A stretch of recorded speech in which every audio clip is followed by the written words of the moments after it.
Now, for another view on this, are the poor and middle-class Americans getting hosed? This week on PBS, Ttavis Smiley running a series that says yes, they are. First, some stats. There are about 46 million Americans living below the poverty line, 15% of the population. In 2010, $560 billion, 16% of the entire federal budget, was spent trying to help the poor. That's up an astounding 5,400% since 1970. But here's a stat that may provide some perspective on poverty. According to the Department of Health and Human Services, about 9% of Americans have some kind of substance dependence. Most of those people cannot earn a living. So let's do the math. 15% poor, 9% addicted. Maybe poverty is not exclusively an economic problem.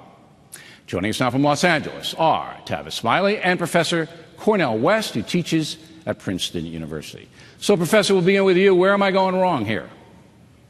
Well, I think you're going wrong because I think the lens that you're using still are not accenting the fact that 1% of the population own 40% of the wealth. We've had 100% income growth go to the top 10%. 1% of the population had 81% of the income growth in the last 25 years. What does that mean? Those brothers and sisters there at Dewey Plaza, I was just blessed to be there with them. I'm blessed to be part of their movement. They're not calling for entitlements. They want jobs with a living wage. They know that 1 out of 4 corporations do not pay taxes. There's $2.1 trillion of offshore tax havens for the well-to-do. It's working people who must both pay the taxes, and they're also losing jobs. So you have to look at it, my dear brother Bill, from the vantage point of poor and working people and the ways in which the oligarchs and plutocrats that you tend to want to promote rather intensely, not only doing well, but been too greedy, greedy, my brother.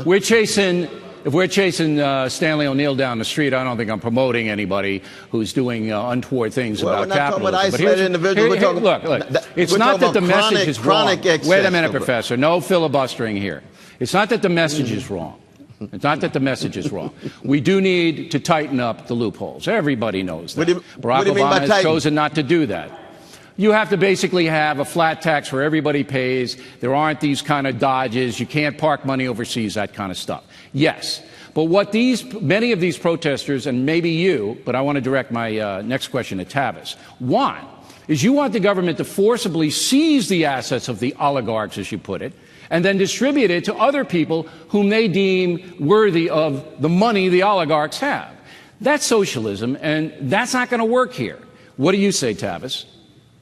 3 things. Number 1, it wasn't socialism, apparently, when we bailed out the banks in the first place.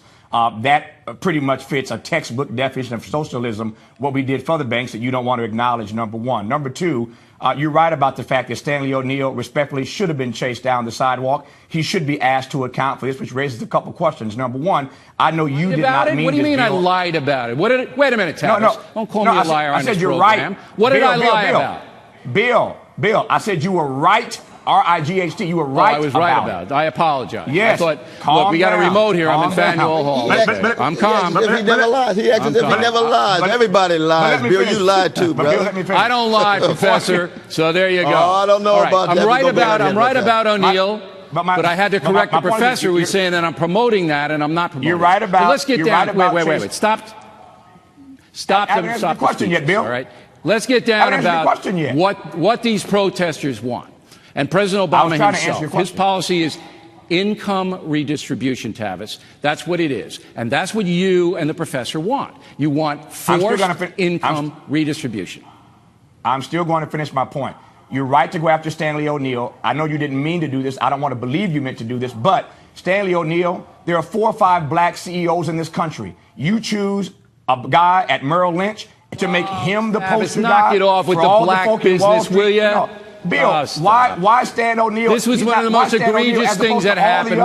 We treat everybody the same here, Ttavis. No, we treat everybody the same. It doesn't matter whether they're black or white. Bill, the bottom line is that what we're talking about here is fairness. We're talking about justice here. We're talking about not protecting Wall Street. Not one. They've been arresting protesters, Bill, left and right.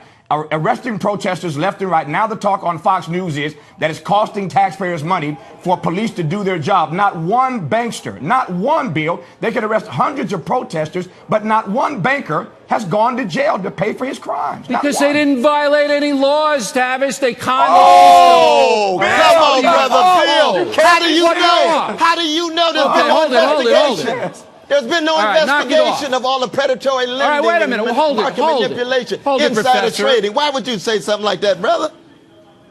You don't even have the evidence. You don't know. Professor, hold it. If you're going to make an accusation, Professor, as a learned academic, that O'Neill or the other fat cats on Wall Street broke the law, back it up. What law did they break? Yes. If we were able to engage in investigation and look at what was going on between 2007 and 2008, my hunch is we would find some criminal behavior, my brother. Yes, but we can't get to it. Maybe that's right, but you can't make an accusation on a hunch. All right, Bill, there have been best-selling books. They've got major texts out there. Major texts out there. Right. You're a reader. You guys, you're a reader. Look, you know that. You guys come up. You take your law school at Princeton or wherever. You develop an illegality, and I will put it on the air. Now, Ttavis, poverty in America. Yes. This is the focus of your PBS series this week.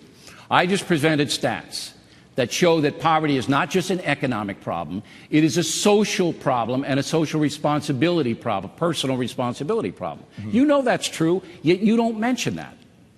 No, first of all, that's not true, Bill. You've not, here again, do your homework. You just told Dr. West to do his homework, do yours. You've not obviously seen the special. You've not read the transcripts. We talked to persons who are substance abusers this week. So you're wrong again, my friend. We do talk about that issue in the special. Check it out, number one. Right. Number two, it is a social problem, but it's also a political problem. The ranks of the poor in this country are growing exponentially, most of them women and children. When almost 50 million Americans are living below the poverty line, it's not just substance abusers. And the bottom line is that the worst thing you can do to any human being of all races, of all colors, of all creeds, is to make them feel invisible, to make them feel disposable, an afterthought, or a political very specific question. I got 30 seconds. We don't eradicate all right, Ttavis, yes. You calm down now, yes. all right? You told me to calm down, you calm down.